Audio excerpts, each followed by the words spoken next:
kali ini kuis kita 15 soalan.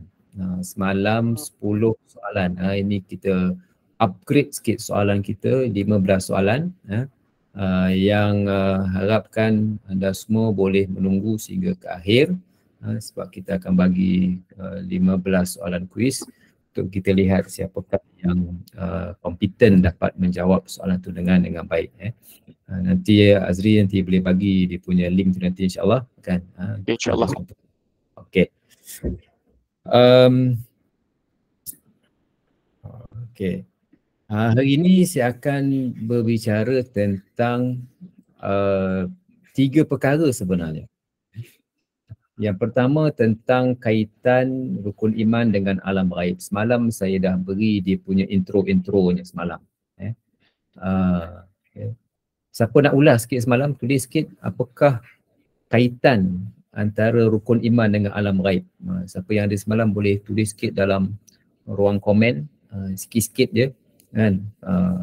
Dalam ruang komen apakah kaitan antara rukun iman dengan alam ghaib.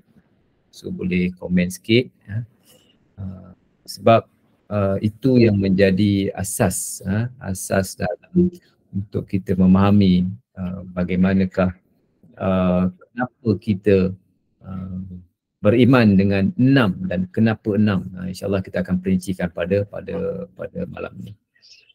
Dan yang kedua yang saya kira penting, yang banyak menyentuh masalah orang sekarang ini ialah asas dalam menentukan kebenaran. Asas dalam menentukan kebenaran. Mana satu betul, mana satu tak betul. Macam mana nak menentukan yang betul ataupun yang salah. Ini penting. Bagaimana akidah berperanan penting dan apa semua tu kita akan bincangkan pada malam ni. Dan yang ketiga ialah kenapa kita belajar. Kenapa kita belajar ilmu akidah, ilmu fiqh, ilmu tauhid, apa semua. Kenapa? Kan? Kita kena jawab kenapa. Kenapa kita kena jawab kenapa? Kan?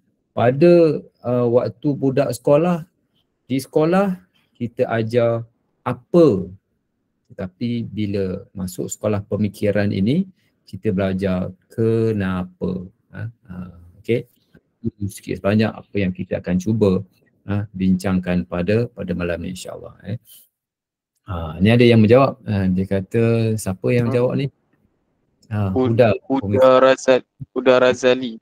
Pemikiran Islam ni kita beriman dengan perkara ghaib. Dan dalam pemikiran barat mereka percaya dengan mengimani kewujudan sesuatu yang boleh dilihat depan mata. Materialism lah katanya. Terbaik Huda Razali. Okey, terbaik. Maksudnya itu yang kita bicarakan pada semalam. Barat dia percaya kepada benda, kita orang Islam bermula keyakinan kita kepada perkara ghaib. Okey. Sebagai introduction untuk itu ialah kita perlu memahami agama ni secara menyeluruh.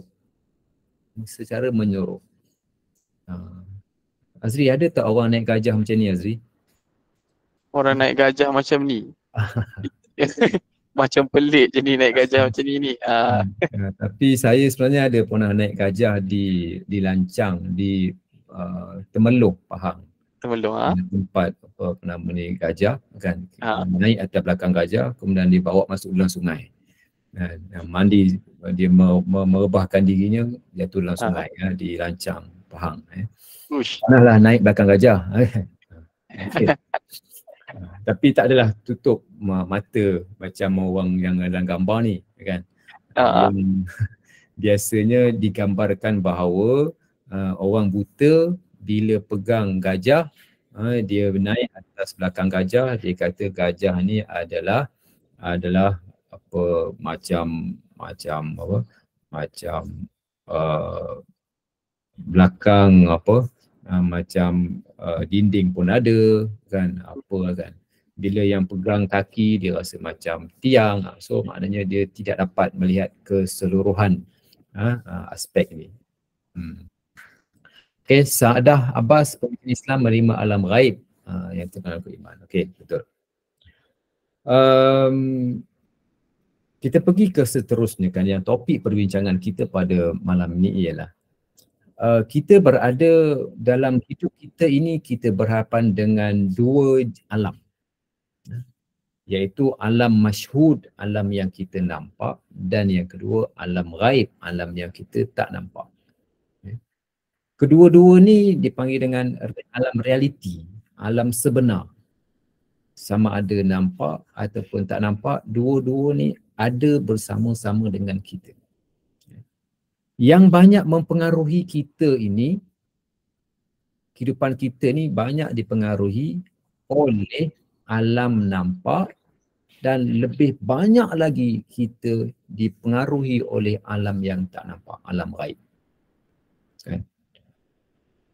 Saya ulang lagi, hidup kita ini kan, banyak dipengaruhi oleh alam ghaib berbanding dengan alam yang kita nampak. Alam yang kita nampak ni memang mempengaruhi lah kan.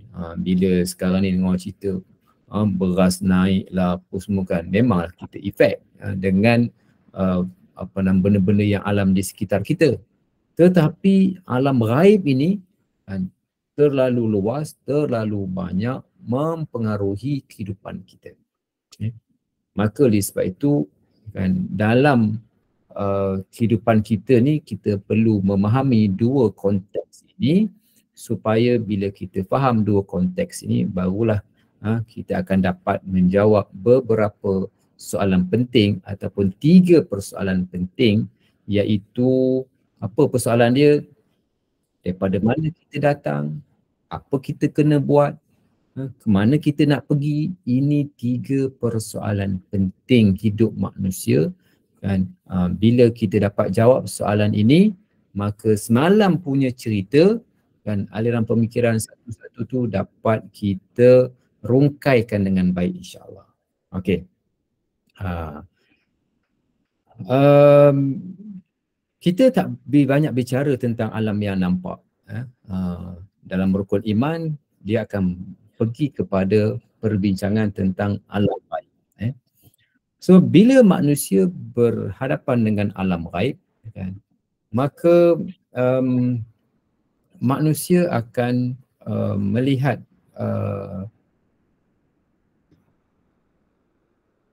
di dalam firman Allah Ta'ala, allazina yu'minuna bil ghaib wa yuqimuna as-salah wa mimma razaqnahum yunfiqun. Ini ayat yang kedua, yang ketiga daripada surah Al-Baqarah. Bila manusia ini berhadapan dengan alam ghaib kan, apakah sikap, apakah pendirian kita terhadap alam ghaib ni? Semalam saya dah sebut alam ghaib ni ada 3. Saya lupa nak tulis kat sini. Yang pertama kan, alam yang terjadi sebelum ini.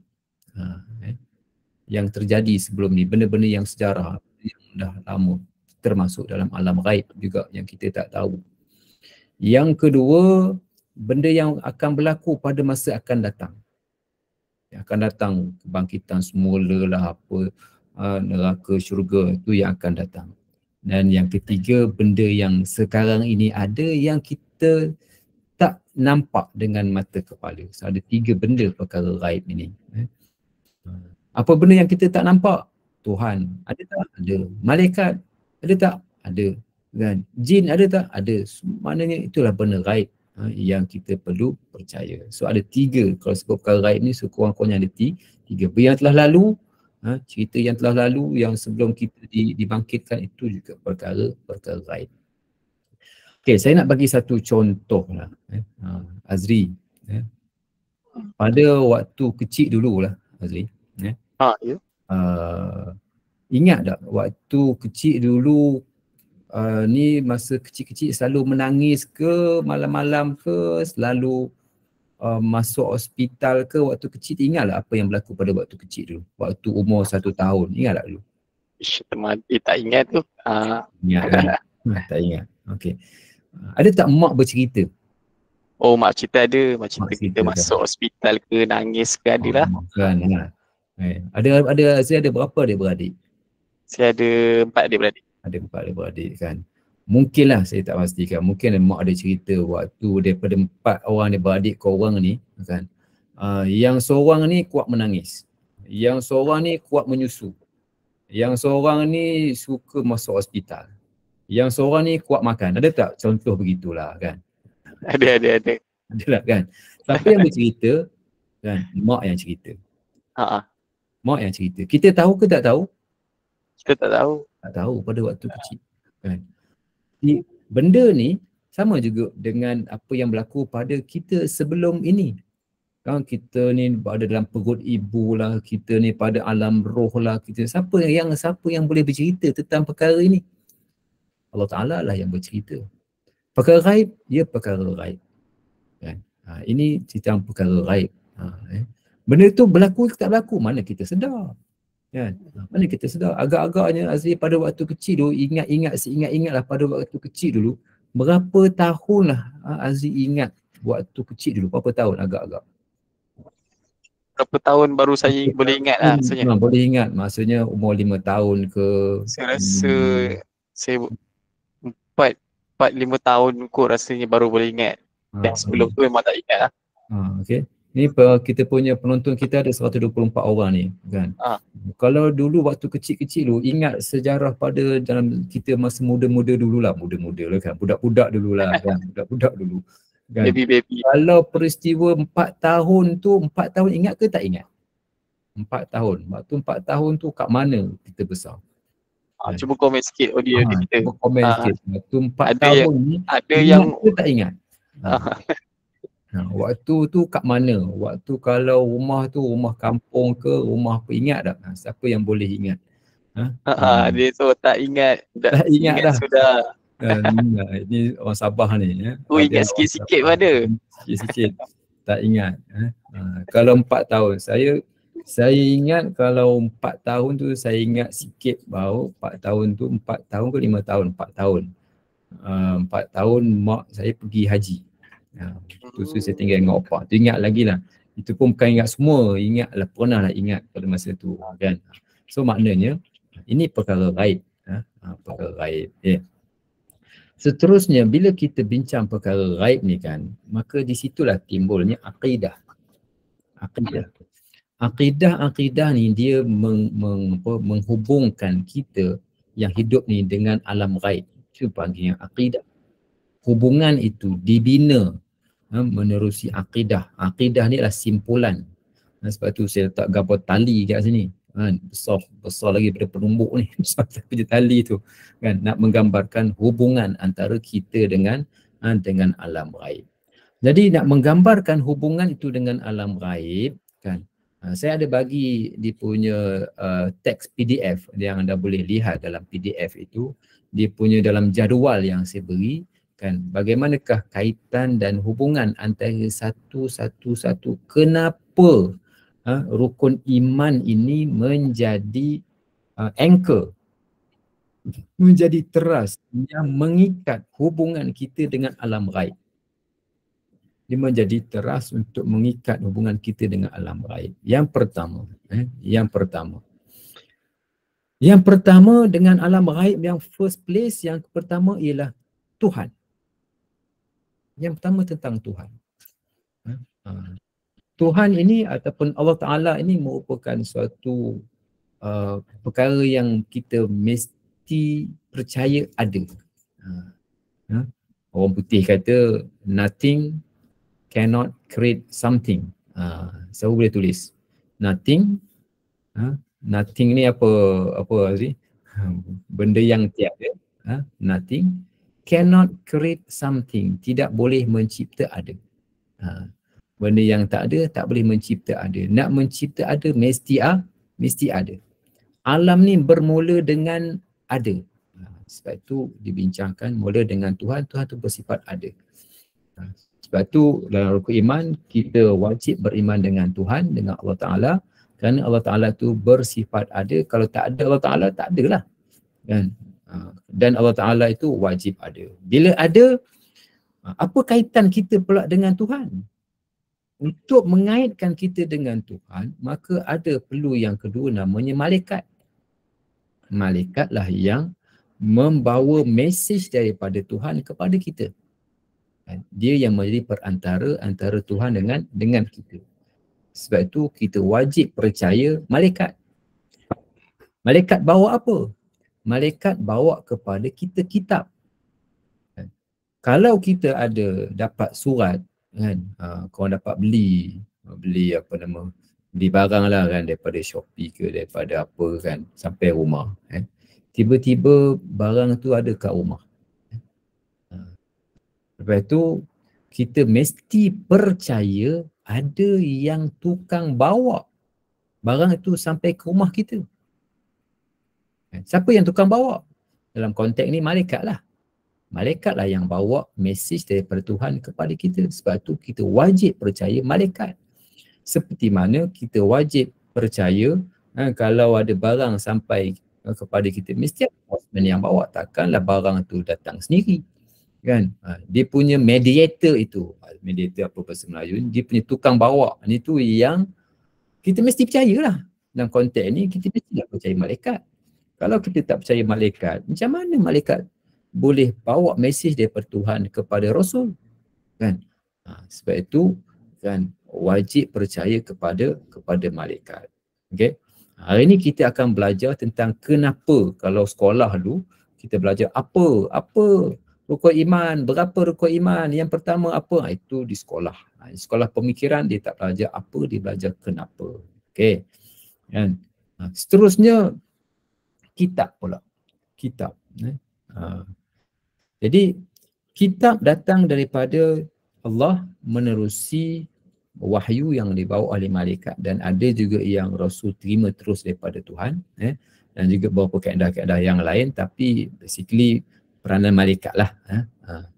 Kemudian datang kitab ni pula secara bertulis. Bila kitab bertulislah.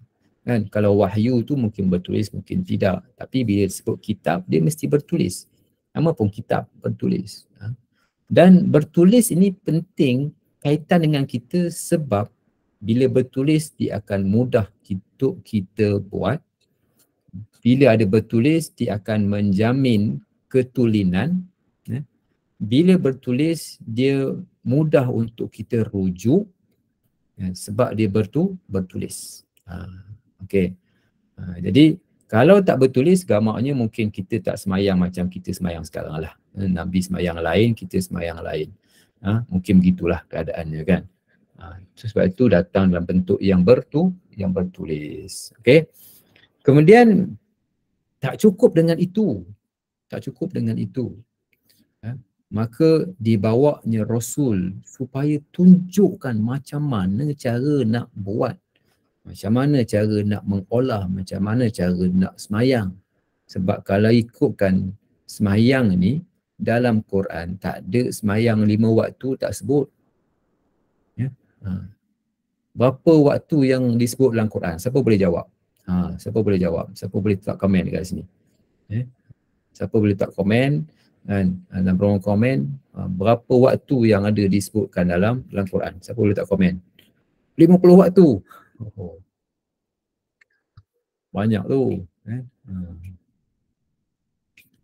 Siapa boleh letak komen berapa waktu yang disebutkan dalam Al-Quran?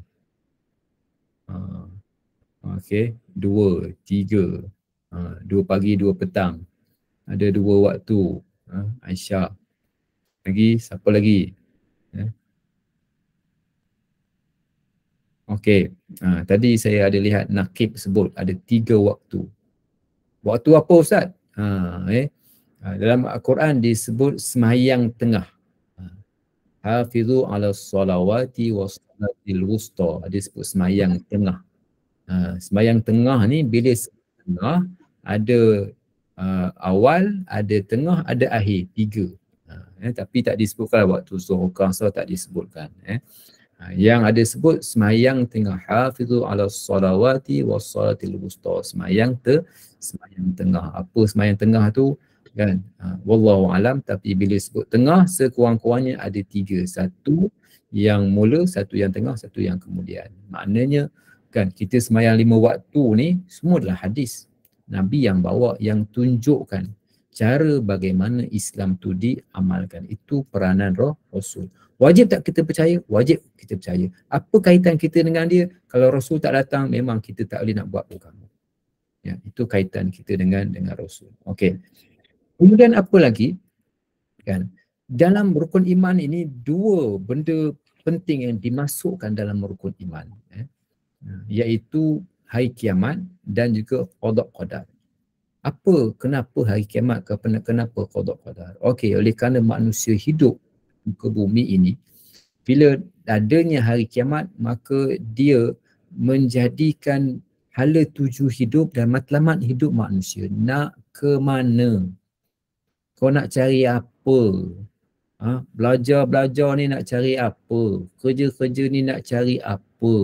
Matlamat ke apa? Nak kahwin, nak hidup, nak apa? Matlamatnya apa?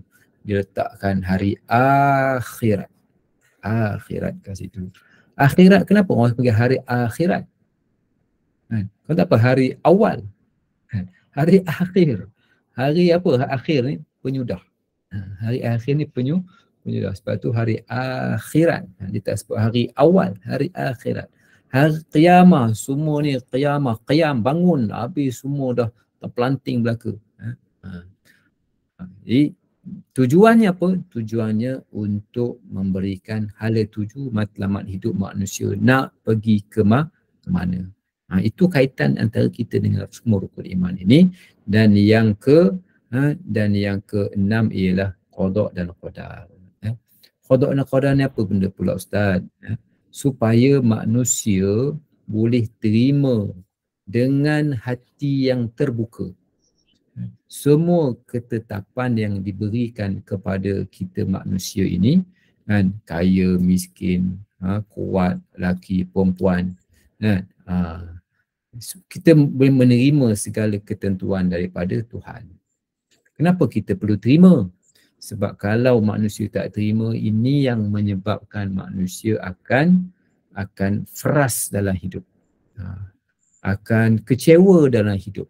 Sebab apa? Sebab dia rasa tak ada Tuhan. Dia rasa apa yang dia nak, dia tak dapat. Realitinya kan, realitinya Azri, semua benda ni yang kita nak ni dapat tak semua dalam hidup ni? Dalam hidup ni kan, Azri dapat tak semua benda yang nak?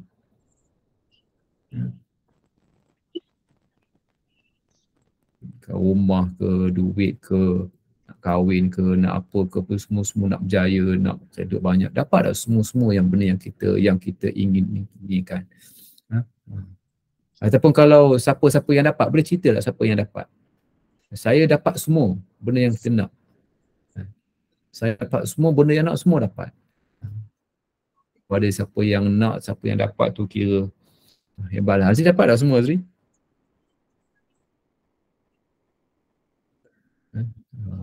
Tak semua kan. Ada benda, sebahagian besar daripada hidup kita ni kan, kita tak dapat. Sebahagian besar daripada kehendak kita ni kita tak dapat. Oleh kerana itulah kita perlu beriman kepada qada dan qadar. Ini semua kan, bila 6 perkara ini perkara akidah. Ini perkara akidah. Sebab minyak 1 juta. Okay. Ini perkara akidah. Perkara akidah ni apa? Apa beza akidah dengan pemikiran? Akidah ni lah perkara yang fix, yang kita kena percaya, yang fix. Disebut dalam Quran kan, Allah Ta'ala ni satu, malaikat ada 10. Benda-benda yang asas-asas ni semua akidah. Ini semua akidah. Pemikiran Islam, apa pemikiran Islam? Pemikiran yang berlandaskan kepada asas-asas akidah ini. Pemikiran yang berlandaskan kepada asas-asas akidah ni. Akidah ni dia tak banyak. Dia bukan baca banyak. Pemikiran manusia yang macam-macam.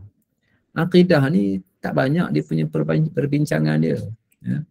Cumanya manusia jadi keliru, celaru je. Tapi dia perbincangannya tak banyak.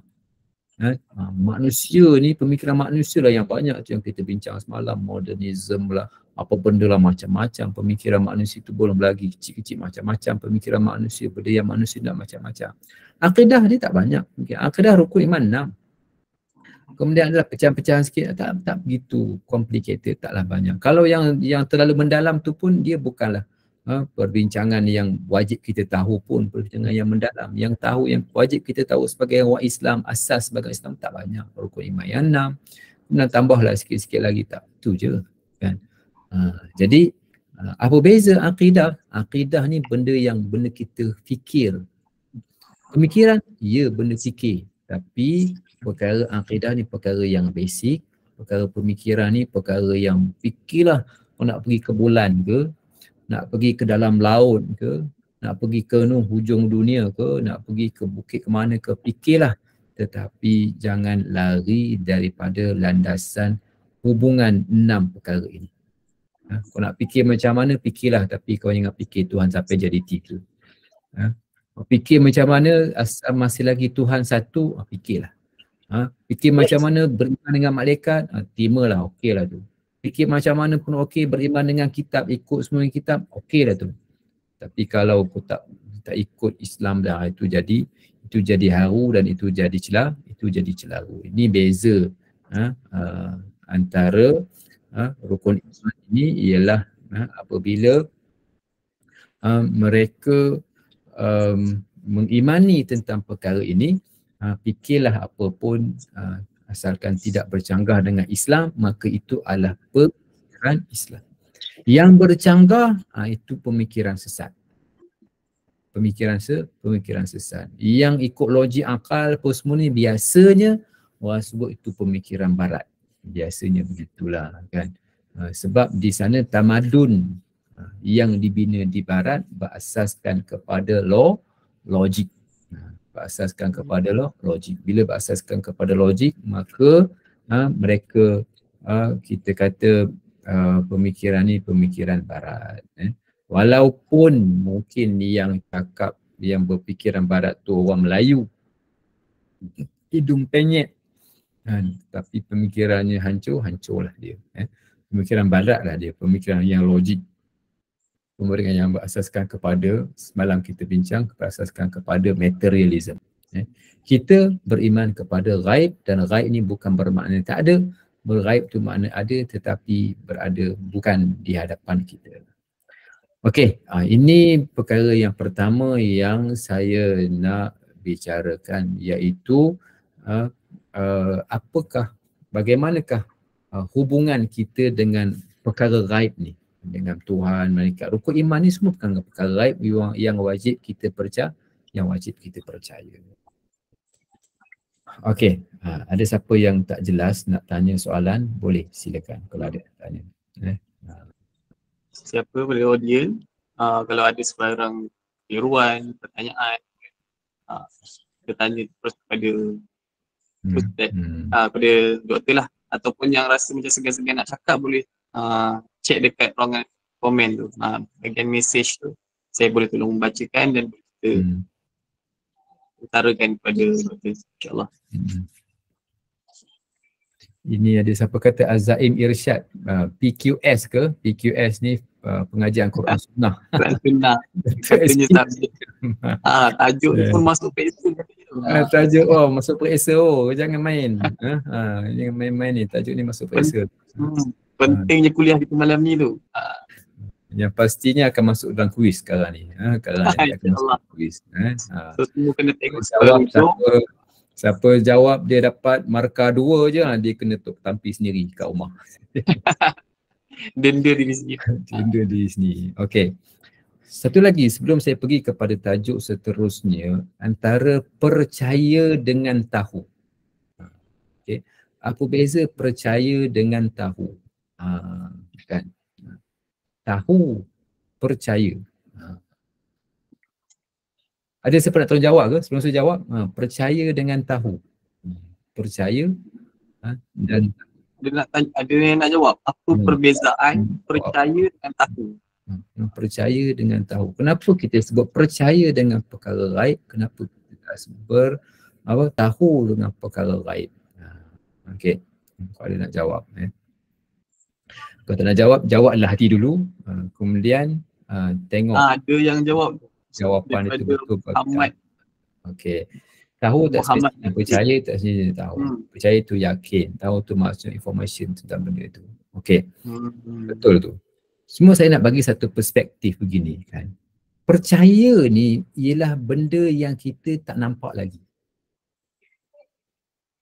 Kan? Kalau benda dah nampak, saya tak payah nak percaya, dah nampak. Setuju tak begitu? Kan? Depan saya ni ada komputer kan. Depan saya ni ada komputer. Saya nak percaya apa lagi, dah depan saya ni komputer. Benda ni dah ada kan? Benda dah ada depan mata. Kan? Yang kita nak percaya ni benda yang tak nampak, benda gaib. Betul kan? Betul tu. Ya, maknanya kita nak percaya pasal Tuhan, tentang Allah Ta'ala, malaikat, kitab apa semua ni, sebab benda tu tak nampak. Benda tu Allah Ta'ala tu tak dilihat, dia tak lihat, maka kita nak percayalah. Tapi kalau dah nampak depan mata kepala ni, komputer ni, Google Meet nampak depan mata, saya nak percaya apa lagi, dah memang nampak. Faham tak? Itu beza. Beza antara percaya dengan tahu, dengan nampak. Kan? Sebab itu rukun iman ini, semua benda-benda tu benda yang kita kena percaya, bukan tahu. Bukan masalah tahu. Kan? Kita tahu, memanglah kita tahu Allah. Kan? Tapi Tahu kita tak mestinya percaya. Tahu tak semestinya percaya. Bila kita percaya benda yang kita percaya, kan? Kita percaya satu masa nanti kalau kita buat sesuatu kita akan berjaya. Maka kita percaya. Kan? Di atas kepercayaan itulah maka kita melakukan tindakan. Sebab itu beza antara apa? Antara tahu dengan percaya. Kata lain, percaya benda yang kita tak nampak, kan? Maka tapi kalau kita tahu, kita nampak, tak payah nak percaya dah, kan? Nak percaya apa lagi sebab dah nampak. Gitu. Okey.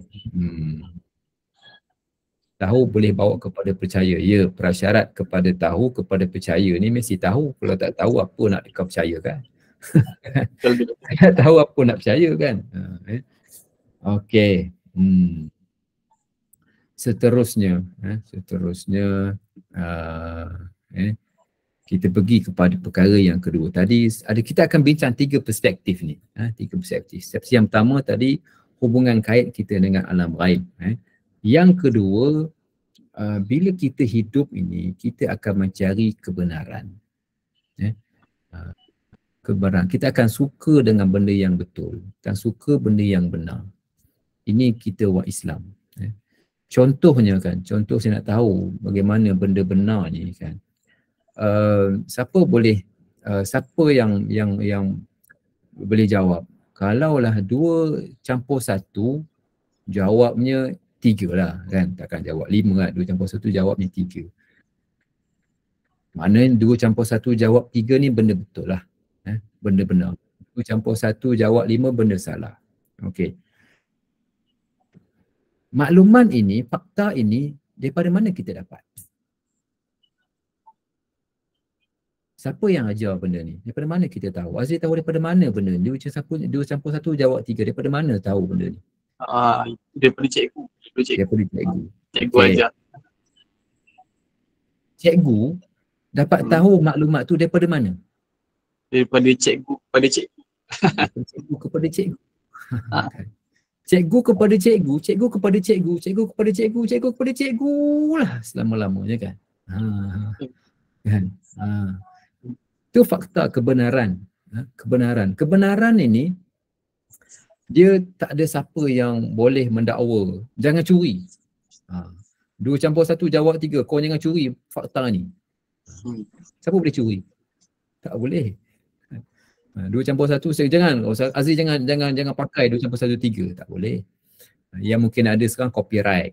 Copyright itu dia adalah dia punya design dia punya, tapi benda itu kan, benda-benda ni, ilmu ini kan, kebenaran ini adalah milik Tuhan. Al-haqqu min rabbik. Kebenaran datang daripada Tuhan, bukan daripada diusahakan oleh manusia. dan datang daripada Allah Ta'ala. Yang tok nenek moyang kita dapat 2 campur 1 3 tu mesti ada asal usul daripada mana mula datang 2 campur 1 jawab 3 kan. Okey. So terdapat 2 jenis kebenaran ni. Terdapat 2 jenis kebenaran iaitu kebenaran yang mutlak ataupun kebenaran yang relatif. Okey. Kebenaran ni apa benda pula Ustaz? Benda benar ni, benda betul ni. Bila benda betul ialah benda yang bertepatan dengan realiti ataupun fakta. Kalau kata saya pakai baju warna apa nak sebut, hijau tak hijau, warnanya hijau ni lah, hijau light green, light green lah. Apa bahasa Melayu pun saya tak tahu ni kan. Hijau cair. Apa namanya? Hijau cair. Hijau cair, okey. Saya hijau terang. Okey, kalau orang kata saya pakai baju warna hitam, sedangkan saya pakai baju warna hijau cair ni, bertepatan ke tak bertepatan? Kan? Kalau ada orang kata saya pakai baju warna hitam, tentulah tidak bertepatan. Tidak bertepatan maknanya salah. Kalau benda tu betul, kan, Azri pakai baju warna hijau, saya cakap Azri pakai baju warna hijau. Betul, bertepatan itu adalah pernyataan yang bertepatan dengan realiti. Realiti ni apa benda, apa maksud realiti? Azri apa realiti ni apa benda? Realiti, real. Yang nyata. Yang real. Yang real. Sebenar, yang real, yang sebenar. Kadang orang Melayu ni dia pakai aja realiti, dia pun tak faham apa benda maksud realiti ni kan. Bertepatan, bersesuaian dengan realiti ataupun fakta sebenar. Okey. Jadi ada 2 jenis, ada yang kebenaran itu satu dan ada kebenaran itu banyak. Kebenaran itu satu ni maksudnya 1 campur 2 jawab 3. Bukan konkret Syarif, dia adalah realiti, benda yang sebenar. Kebenaran mutlak ni satu sahaja. Kebenaran relatif merata lebih daripada satu. Apa benda pula Ustaz mutlak tak mutlak ni? Okey. Kalau Azri pakai baju warna hijau, bererti kebenaran itu satu je. Tak bolehlah kata hijau pun ya, hitam pun ya, putih pun ya. Kalau hijau pun ya, hitam pun ya, putih pun ya, itu bukan Azri, itu jin. Sebab bertukar-tukar kan. Bertukar tu risau tu. Itu satu kan. Tapi kalaulah manis, kita makan manis, maknanya kita makan apa ya, kita minum air teh lah kan, contohnya air teh, manis lah air teh tu kan. Air teh tu saya mungkin kata manis, Azri mungkin kata tak manis, yang ni kata manis sangat kan. Semua betul lah ke tu kan, manis pun ya kan, tak manis pun ya juga. Lidah orang tak sama kan, perasaan orang tak sama, itu pun ya juga. So ada 2 jenis kebenaran kat sini kan. Ada yang jenis passion dia tak boleh lebih pada satu. Contohnya Tuhan boleh satu ke boleh banyak kan? Tuhan dia tak boleh banyak, dia mesti satu sahaja. Ni disebut sebagai istilahnya kebenaran itu mutlak. 1 campur 2 dia mesti jawab 3, tak boleh 1 campur 2 jawab 12. 1 campur 2 jawab 21, tak boleh. 1 campur jawab 12, 21 itu layar buruk tu ya. Okey. Habis itu saya nak definisikan dulu kebenaran tu. Kenapa bincang benda-benda benar ni, ada dia punya implikasi, nanti selepas saya jelaskan ni ya. Ikut dulu dia punya kenapa saya bincangkan perkara ini kan. Cara mendapat kebenaran ni ada 4. Ada 4. Yang pertama menerusi panca indera. Panca indera yang betul lah, bukan orang buta, bukan orang yang yang pekak kan. Panca indera yang betul ya. Termasuklah dalam panca indera ni sains, uji kaji, empirical. Yang kedua ilham pun boleh, tapi dia punya level dia rendah sangat. Maksudnya perasaan, kasyaf, ni rendah sangat level dia. Yang ketiga ialah akal yang terpandu. Akal yang terpandu ni akal yang betul lah. Cara mikir yang betul. Bukan cara fikir orang sesat, tak, cara fikir yang betul. Dia sumber cara kita mendapat kebenaran. Yang keempat ialah perkhabaran yang betul. Kita tak pernah pergi Jepun, orang Jepun datang pergi tahu, ada kawan kita pergi Jepun bagi tahu perkhabaran yang betul. Ni ada 4 sumber, 4 cara kita mendapat kebenaran. Kita pergi satu-satu secara cepatlah. Secara cepat. Yang pertama, panca indera, mata, telinga, bau, lidah rasa, tangan ni. Ini semua sumber panca indera. Termasuklah panca indera ini ialah dalam sains, kan? Kenapa sains? Sebab sains ni kita membuat cerapan. Kita tengok berulang kali, maka di situ timbulnya teori sains. Apa contohnya? Kan? Penebat dengan pengalir haba, kan? Apa benda penebat ni, Ustaz? Penebat ni, kan, bila kita buat senduk, kan, senduk ni, kan, dengan kayu ke senduk dengan besi yang lebih orang suka?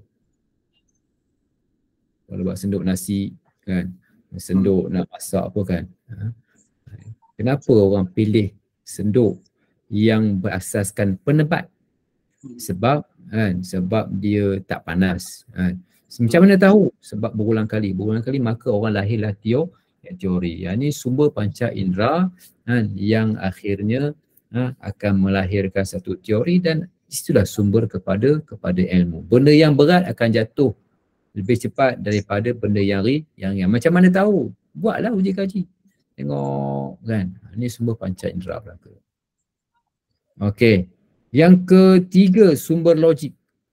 Sumber logik. Logik. Agak-agak logik tak? Ini unta masuk dalam lubang jarum. Logik ke tak logik? Tak logik. Kalau lubang jarum tu dah besar gajah macam tu. Itu kan lubang jarum gegasi, kan. Tapi maknanya pertimbangan logik, kan, menjadi sumber kepada ilmu. Kita tengok logik ke tak logik, waras ke tak waras, okey ke tak okey. Akal kita menjadi sumber ilmu. Dan yang keempat, sumber ilham. Ini dapat mimpi, dapat petunjuk, kan. Ini sumber juga, dapat mimpi, dapat petunjuk. Kita tak menolak sumber-sumber ini. Tapi dia tak boleh bercanggah dengan Quran. Saya dapat mimpi bunuh orang, mana boleh. Mana boleh dapat mimpi bunuh orang, tak boleh. Dia hanya pengalaman peribadi sahaja. Tak boleh kita nak paksa orang suruh terima mimpi kita apa semua, tak boleh. Okey. Dan yang keempat ialah perkhabaran. Perkhabaran. Sumber yang benar. Sumber yang benar. Daripada banyak-banyak ni sumber yang benar apa semua ni, mana yang nombor satu? Yang nombor satu. Perkhabaran ke, akal ke, panca indera ke, ilham? Yang nombor satu yang orang terima. Perkhabaran yang benar, Datuk. Perkhabaran yang benar. Perkhabaran yang benar. Yang kedua? Panca indera. Panca indera. Akal. Panca indera ke akal? Cuba yang lain juga komen pendapat kali. Panca indera ke akal? Ada yang berfatihah mula dengan panca indera. Yang kita kata perkhabaran yang benar dulu. Selepas perkhabaran yang benar, akal terpandu. Okey. Persoalannya kenapa? Okey, kita ada kat sini, kan. Satu, perkhabaran yang benar, ni Nazma. Yang kedua, akal yang terpandu. Okey, yang ketiga apa? Dia ni gini. Dia mula-mulanya dia mesti wahyu. Wahyu ni dia punya keutamaan dia mesti nombor satu. Perkhabaran yang betul. Kalau agama kita, wahyu lah perkhabaran yang betul ni. Yang kedua, daripada panca indera. Yang kedua, panca indera. Sains lah Pak Indra. Kenapa Pak Indra tadi sampai ni apa tadi dia bagi tahu, dia kata logik nombor 2. Tak, kenapa tak logik nombor 2? Sebab Pak Indra dengan logik itu Pak Indra tu lebih kuat, lebih kukuh berbanding dengan logik. Saya tengok depan mata saya ni kan, komputer saya ni warna merah kan. Berbanding dengan saya fikir, mana lebih kuat? Yang tengok ke yang fikir?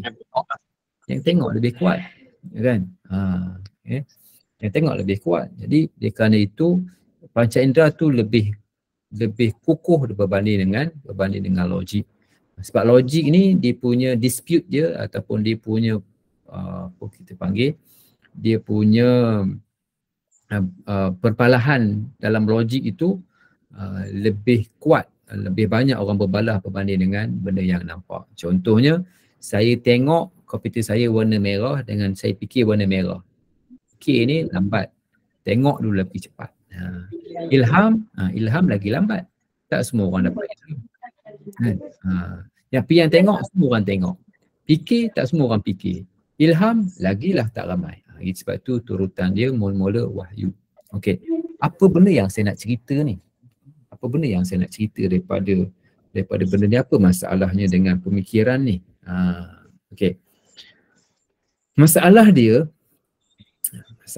ialah masyarakat sekarang ni mengagungkan dua benda ni, sains dengan logik. Masyarakat sekarang ni mengagungkan dua benda ni, sains dan logik. Apa yang saya nak bagi tahu ialah sains ini, setiap benda ni ada kelebihan dan ada kelemahan. Setiap satu ni semua ada kelebihan dan ada kelemahan masing-masing. Wahyu, kelebihan dia akan bercerita apa yang telah lalu, apa kewajipan kita sekarang dan pada masa akan datang. Tapi mungkin wahyu ni dia tak cerita semua perkara. Kan? Dia tak serah semua perkara. Dia wahyu ni dia memberikan satu kerangka dalam hidup ni. Kerangka besar. Itu peranan dia. Peranan dia memberikan kerangka yang besar dalam hidup. Wahyu dia tak ceritalah satu-satu nak buat kertas ni macam mana, nak buat duit ni macam mana, nak buat komputer. Dia tak ceritalah macam itu secara detail. Akal lah kena fikir. Tapi wahyu ni dia punya skop dia, skop dia ialah bercerita tentang dahulu, sekarang, apa yang kena buat akan datang. Penting akan datang. Ni semua diberikan oleh wahyu. Okey. Sains pula, sains ni dia punya limitasi dia. Sains ni dia tak boleh bercerita secara pasti, confirm untuk masa akan datang. Untuk masa akan datang, sains ni bukan. Kenapa Ustaz? Ini masalah orang yang mengagungkan sains. Sebab sains ini dia mesti ada evidence. Mesti ada bukti. Kalau tak ada bukti macam mana nak disainskan? Sains ni mesti evidence based, mesti ada bukti. Ini sains. Kalau tak ada, macam mana nak sains? Mesti ada bukti. Ya betul. Nur Fatihah. Sains ni mesti berulang kali. Dia bukan sekali. Dia teori-teori ni dia berulang kali. Dia berulang kali. Maknanya bila kita buat kapas dengan batu, kalau kita lepaskan mana lebih cepat jatuh? Kapas dia lambat, batu cepat. Berulang kali, akhirnya satu kesimpulan kita buat. Kesimpulan tu dipanggil dengan teori sains. Teori sains. Maka kita kaji lagi. Sains ni dia mesti kaji. Bila kaji bererti benda yang telah lalu. Bererti benda yang telah lalu. Oh, hebat macam mana sains pun, dia benda yang telah lalu. Yang akan datang tak pasti. Yang akan datang tak pasti. Mungkin ya, mungkin tidak, mungkin. Tapi kena buat kajian lah. Tapi bila buat kajian, bila ada evidence, bila buat kajian, bererti benda tu telah pun berlaku. Akan datang Quran lah yang akan bagi tahu akan datang. Mana sains bagi tahu akan datang? Ada saintis bagi tahu, ada soalan dalam kubur, ada tak? Saintis bagi tahu soalan dalam kubur. Kan? Tak boleh buat kajian. Tak ada. Dia hanya habis-habis pun buat ramalan lah, esok nak hujan, dia katakan fokus esok nak hujan, tak hujan pun kan.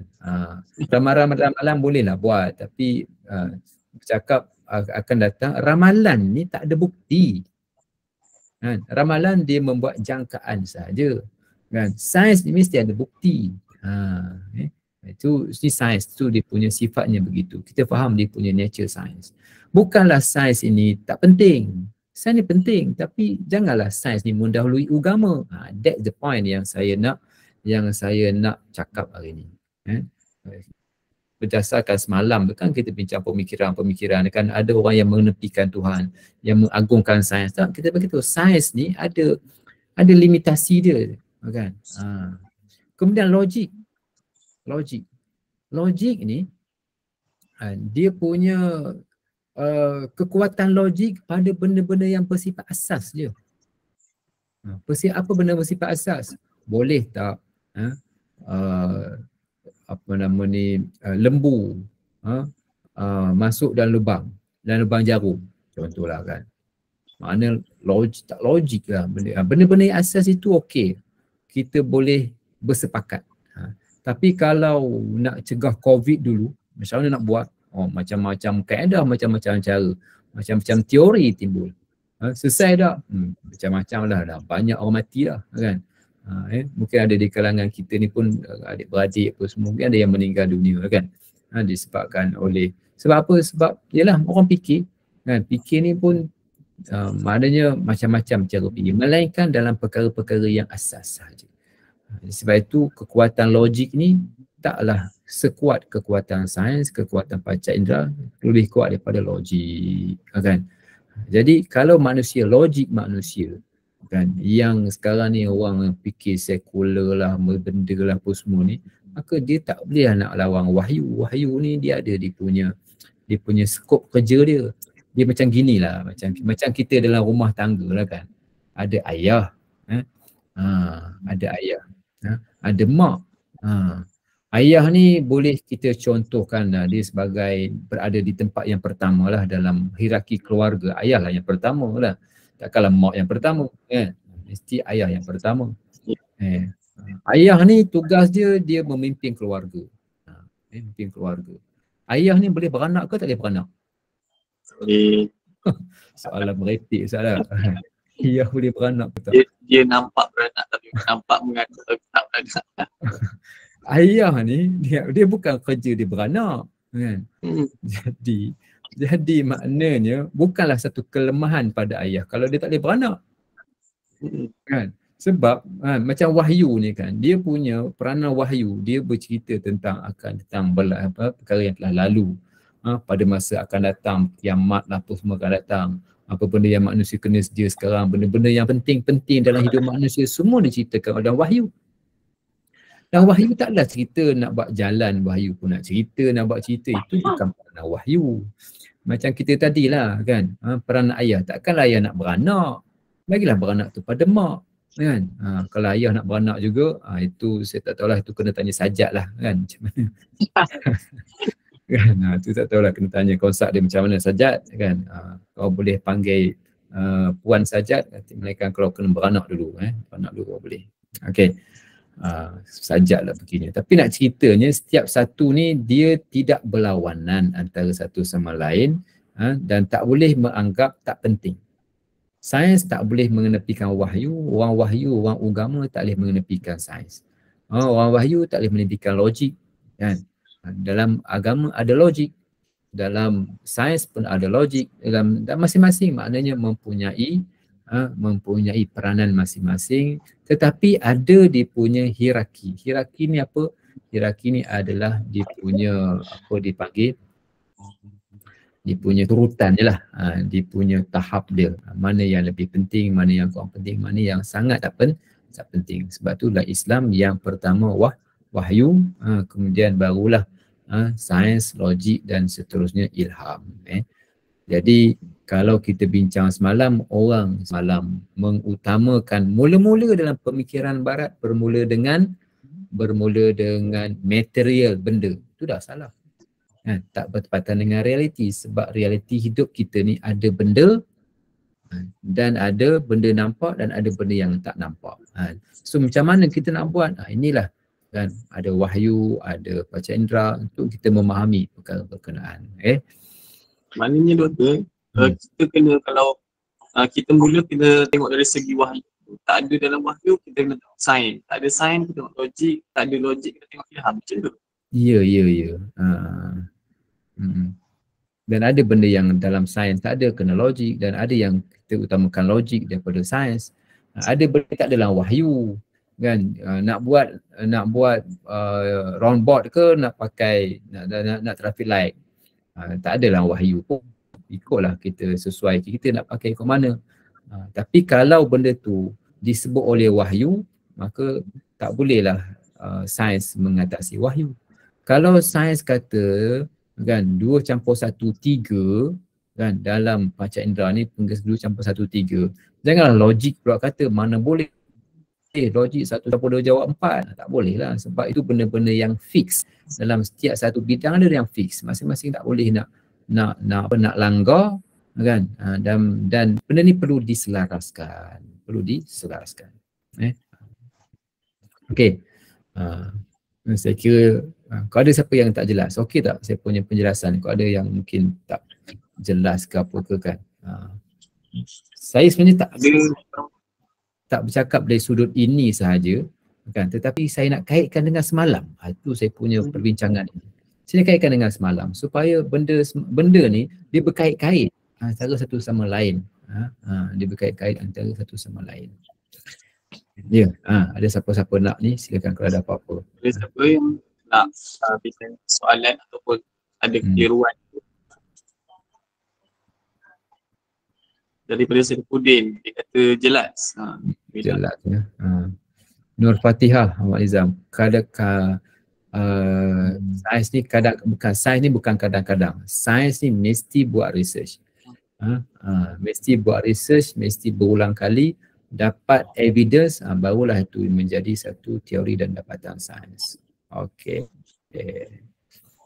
Di sinilah Al-Quran sumber kebenaran. Dan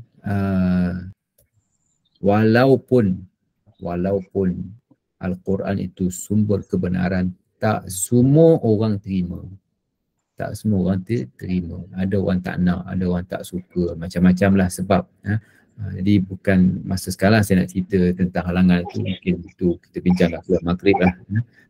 Tapi ayat yang saya nak bacakan kepada korang ialah Al-haqqu mir rabbik. Kebenaran datang dari Tuhan. Bila datang kebenaran, fala takunanna minal mumtarin, maka janganlah tergolong dalam kalangan orang yang ragu. Okey. Doktor ada soalan, boleh terus doktor jawab ke? Boleh bacakan soalan dia. Logik ni boleh ke kita kata sebagai perkaitan yang manusia buat dalam pemikiran yang menggunakan maklumat sedia ada? Manusia pemikiran. Saya pun tak faham soalan ni.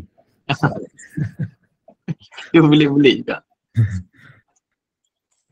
Muhammad Syazwan boleh lebih jelaskan lah lebih. Kita kata perkaitan yang manusia buat dalam pemikiran yang bukan maklumat sedia. Soalan ni logik ke tak logik? Saya pun tak apa jelas ni soalan Syazwan. Cuba rephrase balik soalan kan. Mungkin dia nak kata berfikir ni menggunakan maklumat sedia ada ataupun sebaliknya kan. Mungkin itu kot yang saya cuba faham lah daripada soalan ni. Jadi dia logik, kalau macam mana pun dia bergantung kepada maklumat yang sedia ada. Kalau kita tak cukup maklumat, maka kita punya logik yang kita cuba niarkan tu tak sampailah. Sebab kita tak cukup maklumat. Itulah kot yang saya boleh komen lah daripada soalan ni.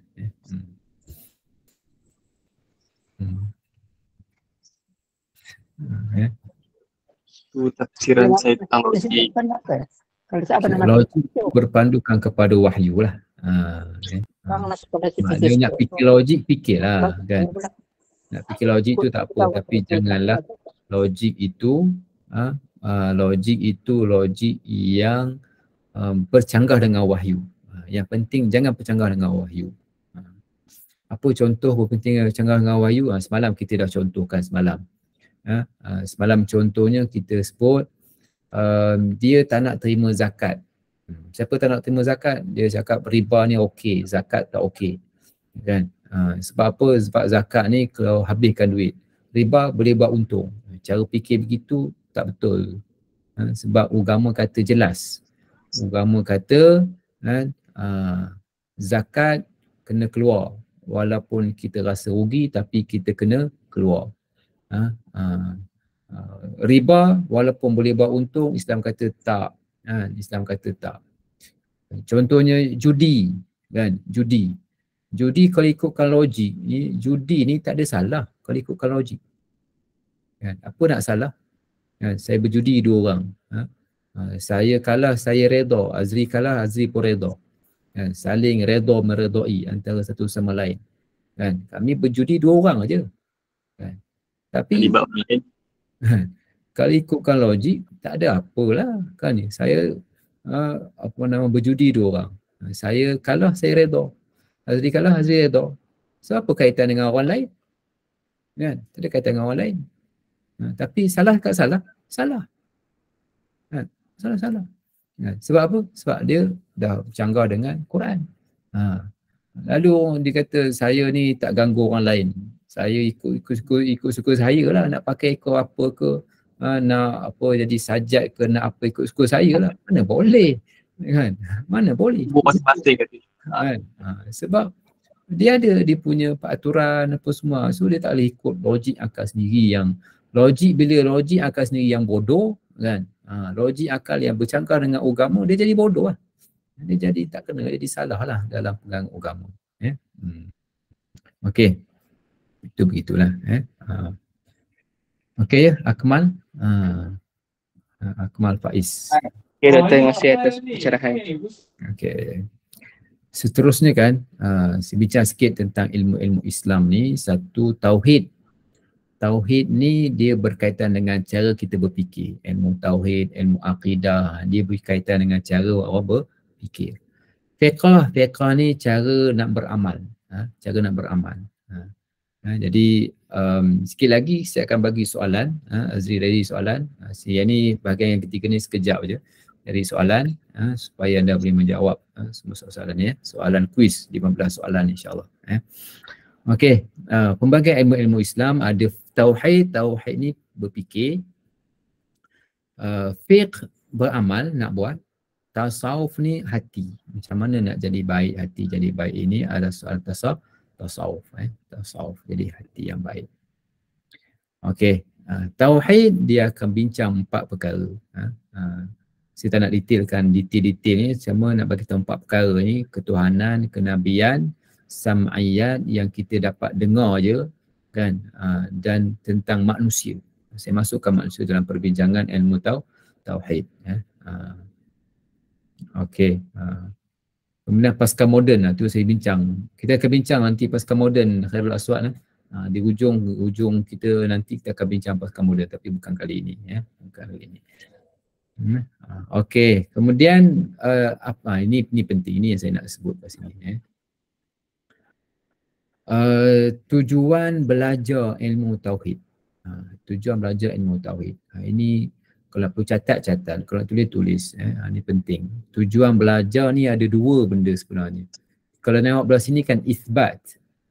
Isbat ni menetapkan, memperakukan.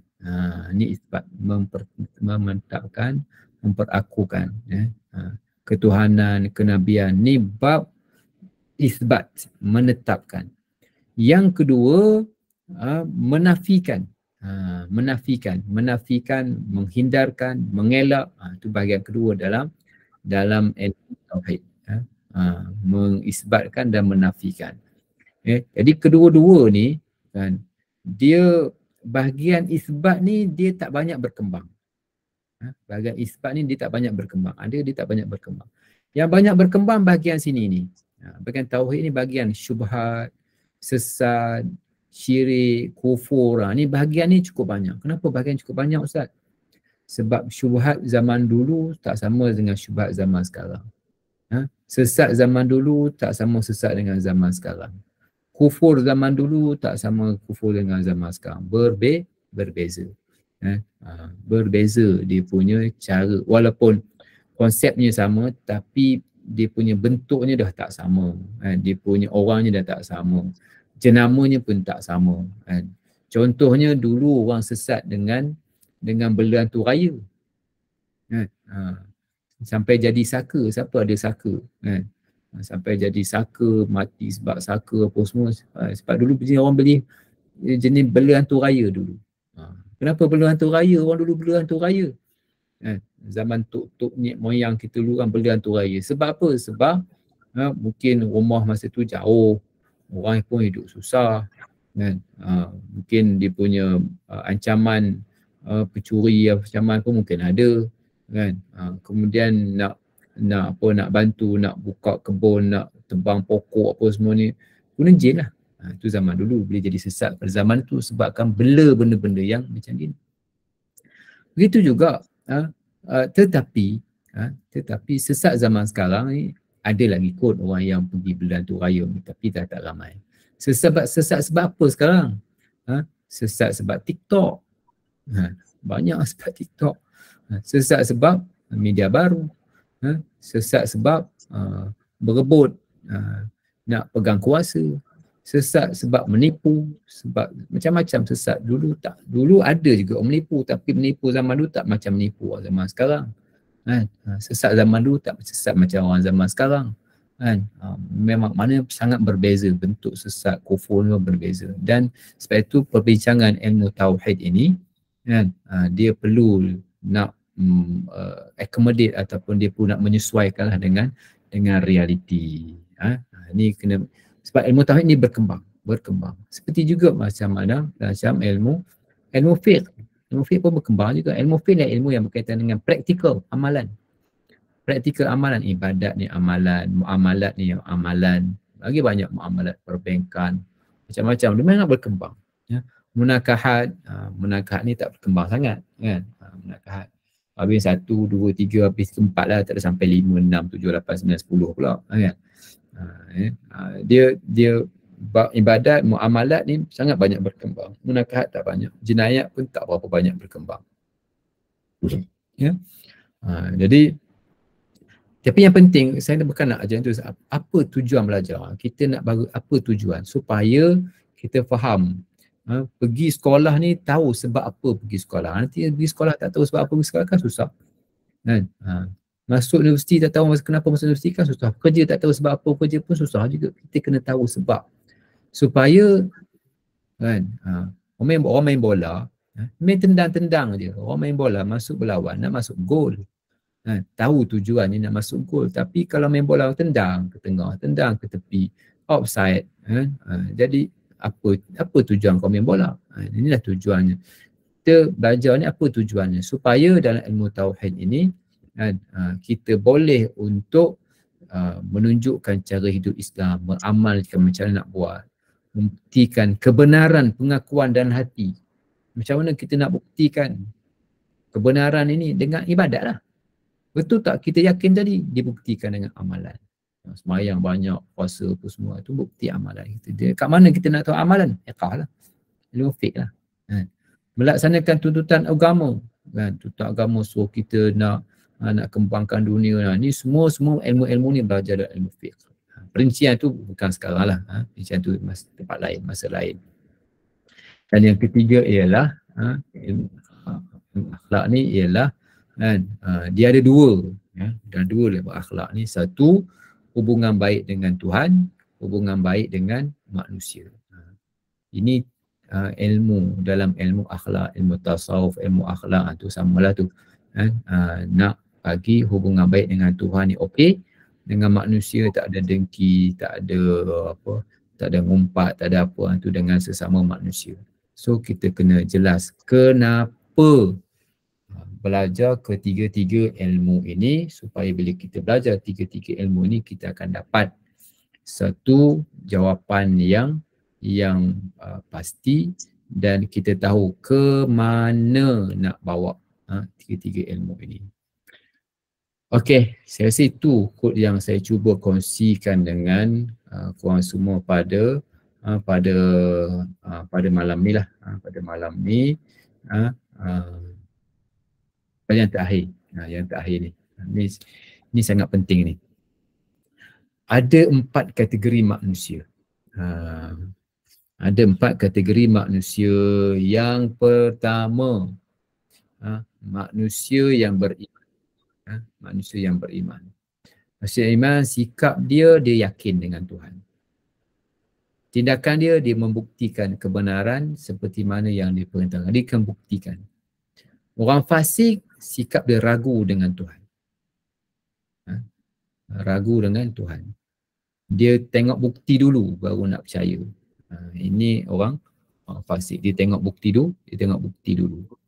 Yang ketiga, orang munafik. Orang munafik ni dia tak yakin dengan Tuhan. Sikap dia suka mengejek. Tindakan yang dia buat, dia suka mengejek, mempermain bukti, memberikan dalih, tak nak beramal. Ini perangai orang munafik. Dia suka bagi alasan, suka mengejek, suka merendahkan, ini perangai. Jangan ikut perangai orang munafik.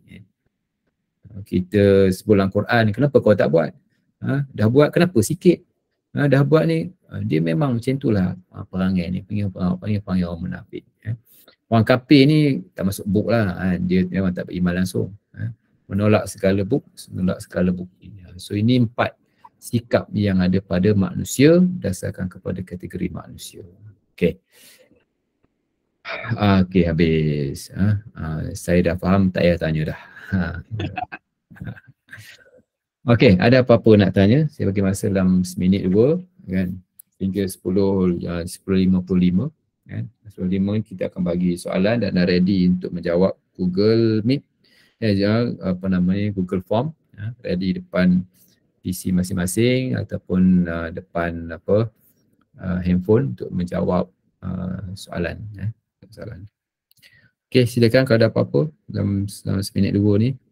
InsyaAllah kita buka kepada penonton malam ni untuk utarakan soalan ataupun kekeliruan boleh tanya di ruang chat ataupun nak on mic nak tanya. Kalau rasa segan boleh kongsikan pertanyaan lah.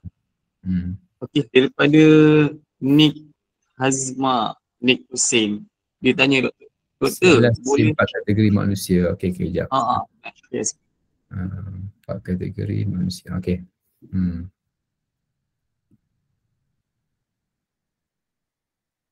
InsyaAllah daripada penonton lain kalau ada sebarang soalan. Kalau ada, tanya dekat ChatGPT pun okey. Itu ChatGPT yang jawab. ChatGPT pun okey. Bismillah, boleh bertanya ke? Boleh, insyaAllah. Saudara Rushdi. Bismillahirrahmanirrahim. Saya minta maaf sebab tak boleh nak buka kamera. Okey. Doktor, saya nak tanya berkaitan dengan slide yang terakhir tu. Berkenaan dengan tindakan orang fasik menunggu bukti sebelum beramal kerana tidak yakin dengan janji dan kebaikan daripada Allah. Adakah ia pada perkara-perkara usul dalam agama ataupun yang telah ada sabit dalam Quran dan hadis, ataupun dia melibatkan semua? Sebab kan sekarang contoh isu kaitan dengan dalam amalan-amalan tertentu ada orang tanya berkaitan dengan dalil dan sebagainya. Wallahualam. Okey, secara umumnya orang fasik ini dia malas beramal. Secara umumnya orang fasik ini dia malas beramal. Kenapa dia malas beramal? Dia kurang motivasi. Kenapa kurang motivasi? Sebab mungkin dia tak tengok orang yang berjaya. Tapi kalau dimotivasikan dia, diberikan keyakinan, diberikan semangat, dia akan buat. Orang yang beriman, dia tak perlu motivasi daripada orang lain. Dia semangat sebab dia yakin sendiri. Orang yang lemah semangat ni, lemah iman ni, kadang semayang, kadang ni malas pun semua, dia kurang motivasi. Dia nak tengok bukti dulu baru nak percaya, baru nak tengok orang cakap dulu baru nak ni. Maknanya dia kena push.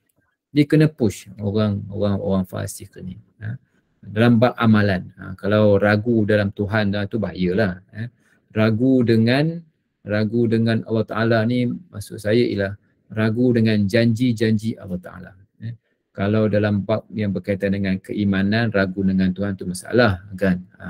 Tapi maksudnya ialah ragu dengan rasa tak cukup yakin dengan Allah Ta'ala, janji-janji Tuhan, ya ke tak ni. Kalau dia cukup yakin dengan janji Allah Ta'ala, dia akan datang masjid, dia akan baca Quran, dia akan buat kebajikan banyak. Ini maksudnya dengan orang fasik perlu kepada kita kukuhkan keimanan dia kepada Allah Subhanahu Wa Taala. Tapi orang yang beriman, firm keyakinan dia tu semangat dalam amalan, dalam tindakan dia. Okey. Betul Syarifuddin, orang fasik selalu buat dosa kecil. Mengekalkan dosa kecil dan buat dosa besar. Akidah dengan tauhid. Akidah ni dia lebih luas daripada tauhid. Tauhid ini dia fokus kepada Allah Ta'ala. Allah Ta'ala bersifat wahid. Tapi kalau bab berkaitan dengan syurga, dia tak tauhid dah kat situ kan. Tauhid ni dalam perbincangan dengan Allah. Tapi dalam bab syurga, neraka, hari kiamat ni bab akidah. Bab akidah. Itu beza antara tauhid dengan akidah. Okey. Kemudian ada tadi siapa, saya selalu fikir untuk buktikan hipotesis.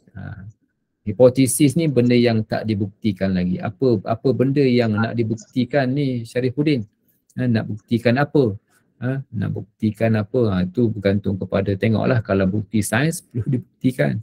Kalau dalam agama ni nak tengok dulu baru nak percaya, jadi haru. Jadi haru. Kemudian Hana, berarti okey, ketiga-tiga akidah syariah dan tasawuf ini, benda tu dia kena bergerak seiring. Bergerak seiring. Tapi kalau orang masuk Islam, dia lainlah. Masuk Islam dia mesti kena mengucap dulu. Kan? Mesti kita ajar rukun iman dulu.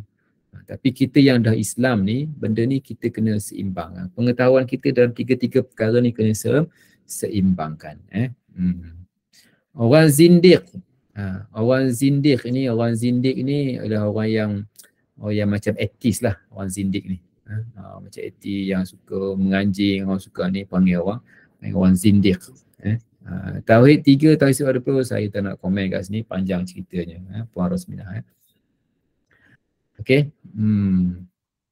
Okey, saya rasa itu je kot pada malam ni. Pada malam ni saya rasa itu je kot. Dan masing-masing boleh bersedia dengan device masing-masing.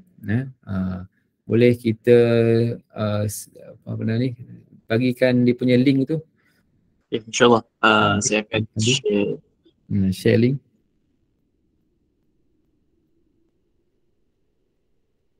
Okey, insyaAllah pada penonton audiens kita malam ni, saya ada berikan Google Form ni, soalan mengenai tajuk kita pada malam ni. InsyaAllah sama-sama kita boleh jawab.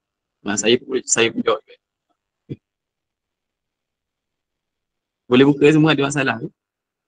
Boleh terus jawab. Okey. Letak juga dalam ruang komen kat dalam ni. Ruang komen saya letak di mana je.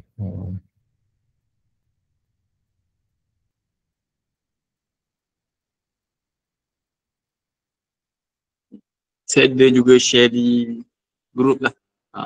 Boleh juga. Kalau tak boleh tekan kat chat ni, boleh tekan kat grup lah. Link di grup.